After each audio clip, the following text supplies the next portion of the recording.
توضيح هام جدا. مركزنا اسمه الراعي الصالح لصيانة الأجهزة المنزلية.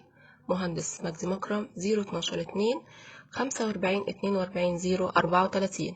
من فضلك اتأكد من الرقم اللي بتطلبه نظرا لتشابه الأسماء، ونحن غير مسؤولين عن أي تشابه في الاسم نظرا لحدوث بعض الملابسات، لأننا بنعمة ربنا وفضله علينا سمعتنا مسمعة بالخير. الأجهزة المنزلية غليت أوي والأسعار أصبحت نار، وبقى صعب أوي على أي بيت إنه يغير الغسالة ولا التلاجة بحوالي من 25 ل40 ألف جنيه. طب محتار؟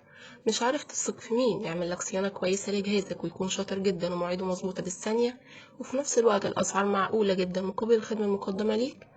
احنا بقى بنطمنك وبنقولك إننا في مركز الراعي الصالح لصيانة الأجهزة المنزلية، لصيانة جميع أنواع التكييفات، التلاجات، الغسالات الأوتوماتيكية.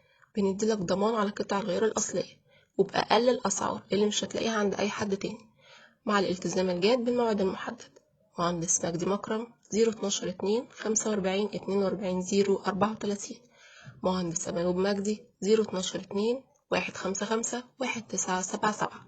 وده مش كلامنا احنا بس، بالعكس دي آراء كل من تعامل معانا، ولأننا بنطلب من حضرتك تقيم تجربتك معانا على الجروب بعد ما حضرتك تكون راضي تماما عن الخدمة المقدمة ليك. لو حابب تشوف ده بنفسك ابحث على جوجل بأي رقم من الأرقام بتاعتنا.